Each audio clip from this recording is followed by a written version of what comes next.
Hello, I have been knitting in the round and I'm working on making a hat. I've reached the point in the project where I have made enough decreases and shrunk the hat top enough that these circular needles are no longer comfortable to work on. So I'll need to switch over to some double point needles, and that will help me shrink the hat top even more so that it closes at the top. Now, in order to do that, I'll have to do a little bit of math. First, I'll need to know how many stitches are currently on my needles, and I've been following a pattern. So where I am in the pattern, I have 48 stitches on my needles at this time. I also have 3 double point needles that I will be placing the live stitches on, and then a spare 4th needle that I will use to work the stitches once all 3 needles have been placed into the project. So I have the 48 stitches here, 3 needles. The math I'll do is 48 divided by 3, and that is equal to 16. So we'll need to put about 16 stitches on each of the 3 needles.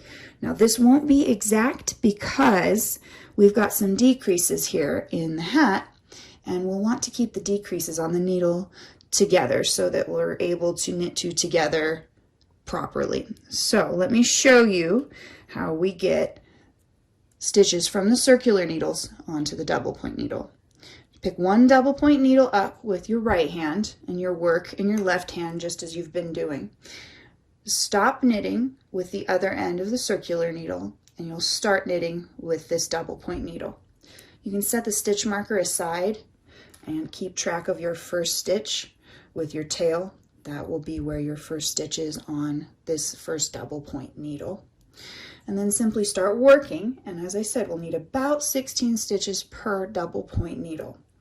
So we count 1, 2, 3, 4, 5. And then at this point the pattern wants me to add a decrease. When I add a decrease, this is a knit 2 together decrease. These 2 are going to count separately in my numbers. So we've got 5, 6, and 7, but 6 and 7 will be knit together. 7, 8, 9, 10, 11, 12, and then I have another decrease. So this will be 13 and 14. We'll knit those 2 together. So that's 14 stitches from the circular needles that have been moved over to one double point needle. Now I know I said before we'd need about 16 stitches, but as you see, we've got that decrease here at the end of the 14 stitch count. So what I'll do is just leave it at 14 on that first double point needle, because as I continue to go up, my decreases will stay in the same place, and I'll want to knit those 2 together and up and up and up. So I'll put 14 on that first double point needle, ending where that knit 2 together decrease is. And I'll pick up another double point needle. We'll do the same thing, counting to roughly 16. 1, 2, 3, 4, 5. We'll add a decrease here, so 6, 7, but that's a knit 2 together. Move that down so you can see a little better. So that was 7, 8, 9, 10, 11, 12, and then we've got another decrease, 13, 14 are knit together. And just as before, it's going to be a little less than the 16. Now I see we have quite a few stitches left, so let's go for one more set here. So this, well, that'll be 14, 15, 16. We're going to go a little further till the next decrease, 17, 18, 19, and then we're going to knit those 2 together, 20, 21. All right, so we've got on the first needle a set of 2 decreases. Second needle will have a set of 3 decreases, and then we'll pick up that third needle and work the rest of the stitches from the circular needle onto this last needle. and just rotate around and work again.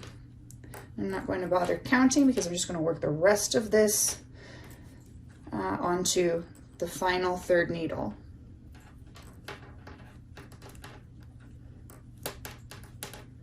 Don't forget to add those decreases as you go if that's what your pattern is calling for, as mine does.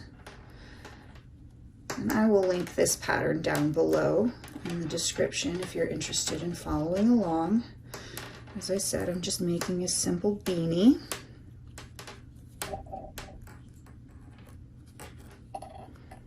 Decrease there. And then one last set.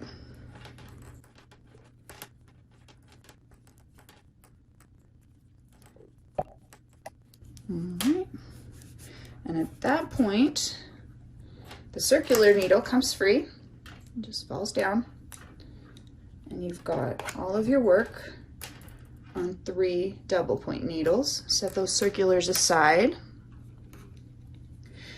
and as you can see, we've got roughly the same amount of stitches on each of the 3 double point needles. And no, it is not exact, it doesn't need to be exact.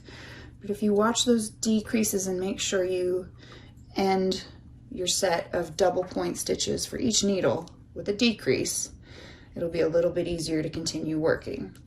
And then to just finish working with the double point needles, you pick up that last needle and follow your pattern. My pattern wants me to just knit an entire round, and I'll just do that in the normal method with working with double point needles. I'll show you one for the transition.